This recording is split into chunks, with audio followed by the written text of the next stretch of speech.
Shalom dan selamat berjumpa kembali.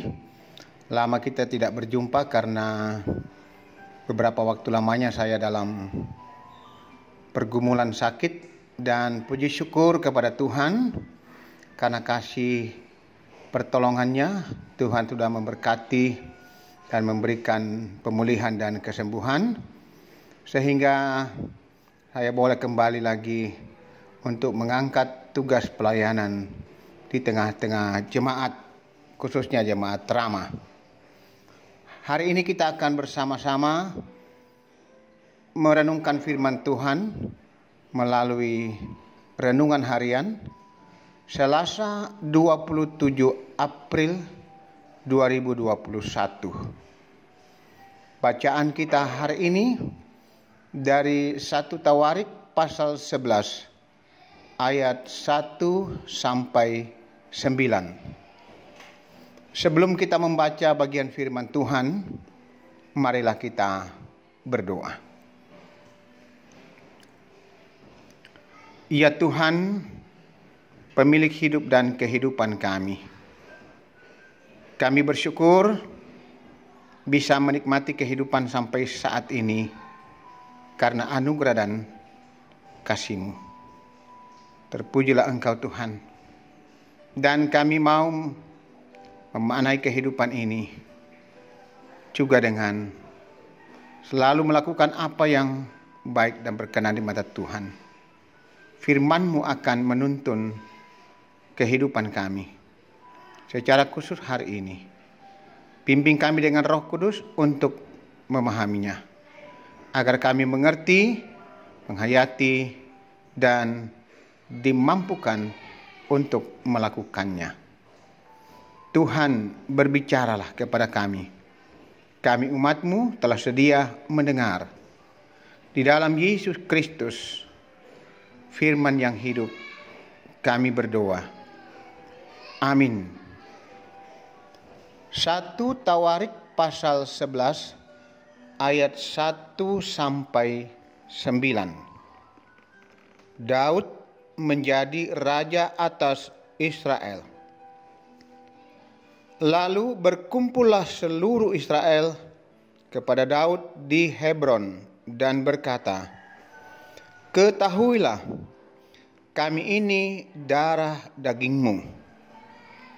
Telah lama ketika Saul memerintah, Engkaulah yang memimpin segala gerakan orang Israel.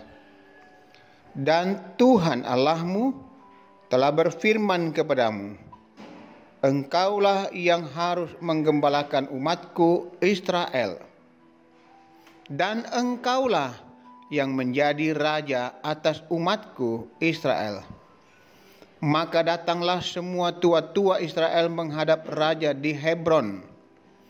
Lalu Daud mengadakan perjanjian dengan mereka di Hebron di hadapan Tuhan. Kemudian mereka mengurapi Daud menjadi raja atas Israel, seperti yang difirmankan Tuhan dengan perantaraan Samuel. Lalu Daud dengan seluruh orang Israel pergi ke Yerusalem. Itulah Yebus, dan di sana orang Yebus adalah penduduk negeri itu. Penduduk Yebus berkata kepada Daud, Engkau tidak sanggup masuk kemari. Tetapi Daud merebut kubu pertahanan Sion, yaitu kota Daud. Daud telah berkata, siapa lebih dahulu memukul kala orang Yebus, ia akan menjadi kepala dan pemimpin. Lalu Yoab anak Seruya yang menyerang lebih dahulu, maka ia menjadi kepala. Lalu Daud menetap di kubu pertahanan itu. Sebab itu orang menamainya kota Daud. Ia memperkuat kota itu sekelilingnya, mulai dari Milo bahkan sekelilingnya seluruhnya. Sedang Yoab membangun kembali selebihnya dari kota itu. Lalu makin lama makin besarlah kuasa Daud, sebab Tuhan semesta alam menyertainya. Saudara-saudara, kita akan memahami, merenungkan firman Tuhan hari ini dengan tema memimpin dalam kuasa Tuhan.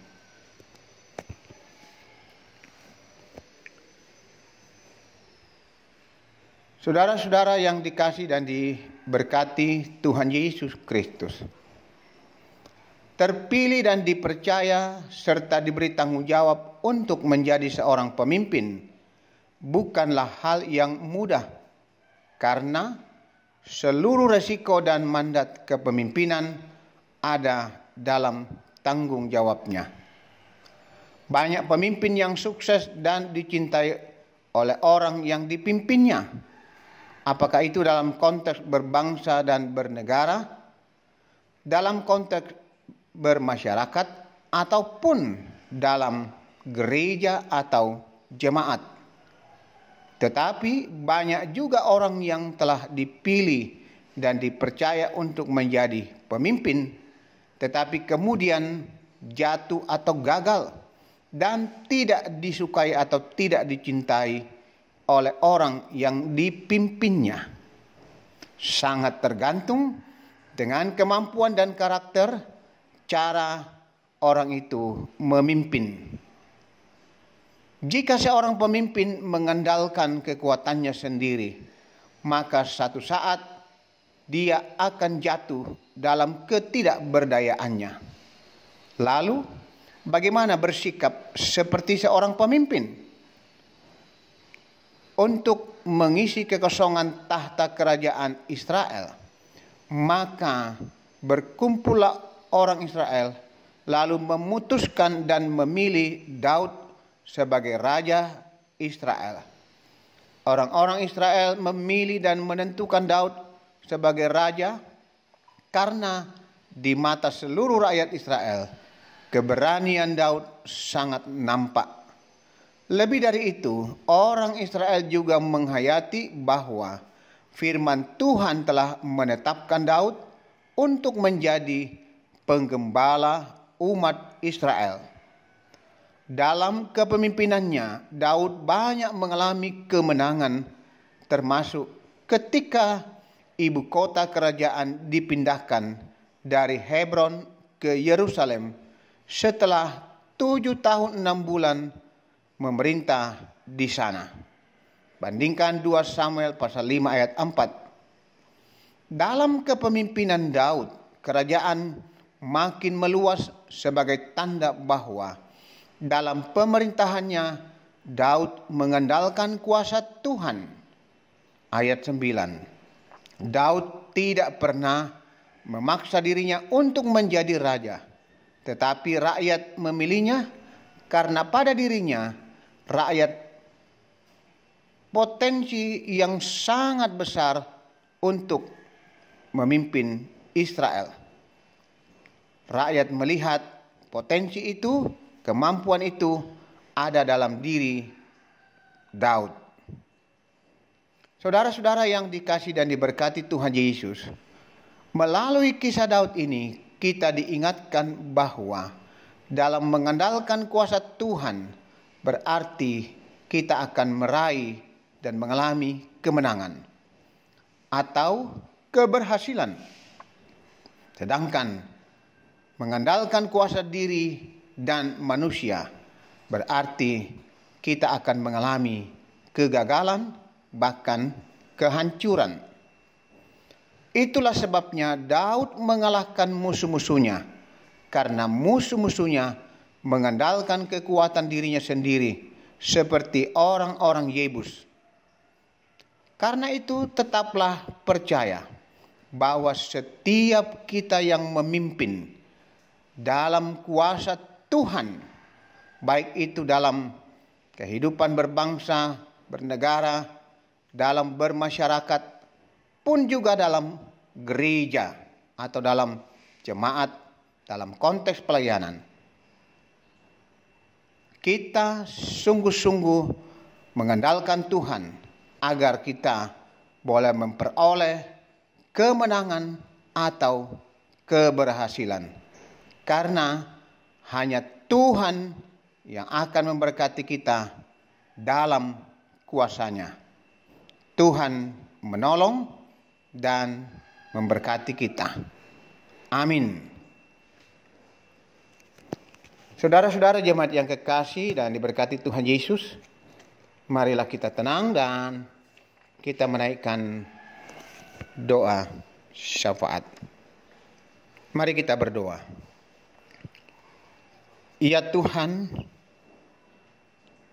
dalam menjalani hidup dan kehidupan kami, apapun yang kami lakukan, kami kerjakan, termasuk ketika kami dipercaya dan diberi tanggung jawab untuk menjadi seorang pelayan atau seorang pemimpin, baik dalam kehidupan berbangsa, bernegara, dan bermasyarakat, pun di tengah-tengah kehidupan bergereja ataupun berjemaat.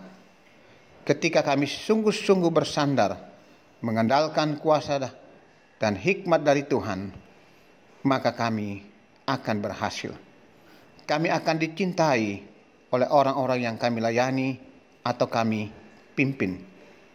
Tetapi ketika kami mengandalkan diri dan kemampuan kami, bahkan mengandalkan manusia, maka yang akan kami alami adalah kegagalan, bahkan kehancuran. Ya Allah Bapa di surga, firman-Mu menguatkan dan menuntun kami hari ini. Biarlah Roh Kudus menolong kami untuk terus menghayati dan melakukan firman-Mu. Berkatilah kami semua umat-Mu yang boleh menerima dan mendengarkan firman-Mu hari ini.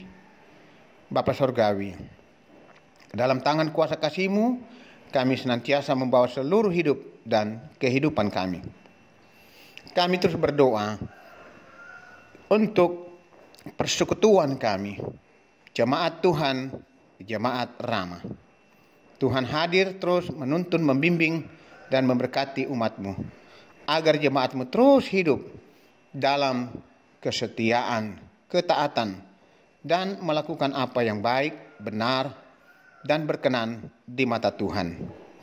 Ya Tuhan, berkati persekutuan umat-Mu, agar jemaat-Mu terus bertumbuh, terus berkokoh dalam iman, dan senantiasa menjadi berkat di tengah-tengah dunia ini. Kami berdoa untuk pekerjaan warga jemaat, apa yang mereka tekuni, baik itu sebagai PNS, wira swasta, pedagang, dan berbagai hal yang mereka jalani demi perjuangan hidup ini. Tuhan memberi kekuatan, kesehatan bagi umat-Mu. Memberkati apa yang mereka kerjakan yang berkenan di mata Tuhan. Membukakan pintu-pintu berkat bagi jemaat Tuhan. Bahkan bagi yang sedang berjuang mencari pekerjaan, bukakan jalan bagi mereka. Mereka terus berusaha tanpa putus asa, tetapi terus berseru dan berharap akan pertolongan Tuhan. Pada waktunya pasti mereka mendapatkan.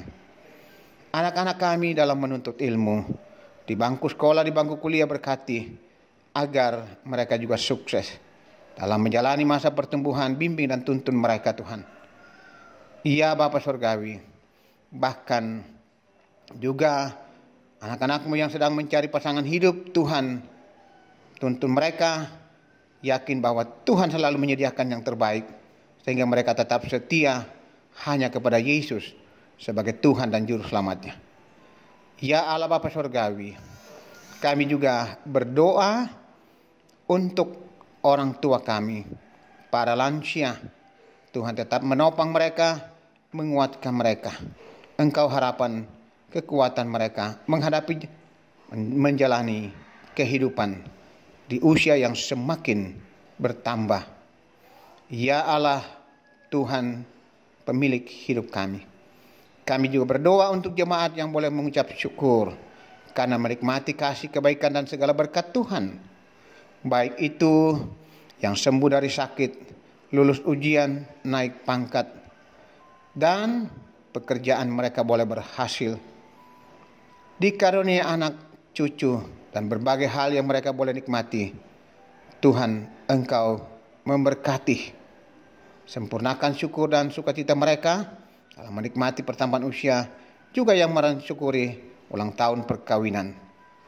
Bapa Sorgawi, juga kami berdoa untuk saudara-saudara kami yang dalam beban pergumulan karena baik itu masalah ekonomi, masalah rumah tangga, anak-anak. Tuhan tolong kuatkan mereka. Tunjukkan jalan, berikan solusi yang terbaik. Saudara-saudara kami yang dalam beban dan pergumulan karena sakit penyakit, lawat mereka Tuhan, jamah mereka, pulihkan dan sembuhkan mereka. Engkau harapan mereka Tuhan, harapan umat-Mu. Dengarkan doa, bahkan rintihan mereka setiap hari. Ya Tuhan, tolong saudara-saudara kami yang sedang dalam pergumulan, baik di rumah menjalani pemulihan pun yang sedang dirawat di rumah sakit. Kekasih-kekasih kami, anak kekasih Ahasweros, anak dari Bapak Beni Tandirapak, Nyonya Agustina Patongloan, Nyonya Dorce Tumembo, Diaken Nyonya Cihadengen, Nyonya Matius Ururu, Bapak TR Andi Lolo, Bapak Yusuf Rante, Bapak Oni Lakbur Lawal, Bapak Y Salulinggi, Oma Keti, Nyonya Margareta Kobong, Bapak Karel Paranoan, Nyonya Ludia Kandola, Nyonya Margareta Sarah, Ibu Matilda Timsela di Rumah Sakit Akademis, Nyonya YS Banne, Saudara Naftali Minna, Gilbert Irwan, anak dari Bapak Irwan Nastrim di Rumah Sakit Ibnus Sina, Nyonya Eko Dianus Sareong, Nyonya Hermin Bongga, Nyonya Yohana Bura, Bapak Agus Mangi di Rumah Sakit Grestelina, Nyonya Damaris Sirni, Bapak Sugeng Prihatno, Bapak Yakobus Pagiling, Nyonya M. Baharudin Dendang, Nyonya Peter Tena. Bahkan jika masih ada dan belum sempat kami ketahui satu persatu, lawat mereka Tuhan, jamah pulihkan dan sembuhkan mereka. Saudara-saudara kami, jemaat Tuhan, yang berduka Tuhan kuatkan, hiburkan mereka. Kekasih kami, keluarga Nyonya Yohana Salusu atau Ibu Yohana Tiku Padang, yang berduka bersama dengan seluruh kaum keluarga atas meninggalnya saudara ipar mereka Nyonya Monica Alobua Salusu di Papua. Demikian juga keluarga kami Bapak Insinyur Sony Budi Pandin yang berduka atas meninggalnya saudara atau adik ipar Bapak Victor Iwan Papayungan almarhum. Tuhan menghiburkan, menguatkan seluruh keluarga yang berduka. Ya Tuhan, Engkaulah kekuatan penghiburan sejati bagi keluarga yang berduka. Kami berdoa untuk pemerintah bangsa dan negara kami. Tuhan memberkati berbagai tantangan pergumulan yang dihadapi bangsa ini. Termasuk kami mendoakan saudara-saudara kami keluarga di mana tenggelamnya kapal KRI Nanggala. Tuhan hiburkan seluruh keluarga yang ditinggalkan awak atau saudara-saudara kami yang telah dinyatakan gugur. Demikian berbagai bencana di belahan dunia, termasuk saudara-saudara kami di NTT yang mengalami bencana. Tuhan kuatkan, hiburkan mereka di sana. Tolong ya Tuhan. Ya Tuhan, bahkan dalam menghadapi dan menangani penyebaran virus corona, biarlah Tuhan tolong mampukan pemerintah kami dan seluruh masyarakat akan mendukung dengan penuh hikmat mentaati protap kesehatan. Tuhan, ini doa kami. Ampuni dosa dan kesalahan kami Tuhan. Dengar kami yang berdoa, mohon dan mengucap syukur di dalam kuasa dan kasih Tuhan Yesus Kristus, Tuhan dan Juru Selamat penebus kami. Amin. Demikianlah renungan kita pada hari ini. Selamat beraktivitas. Tuhan menyertai dan memberkati kita senantiasa.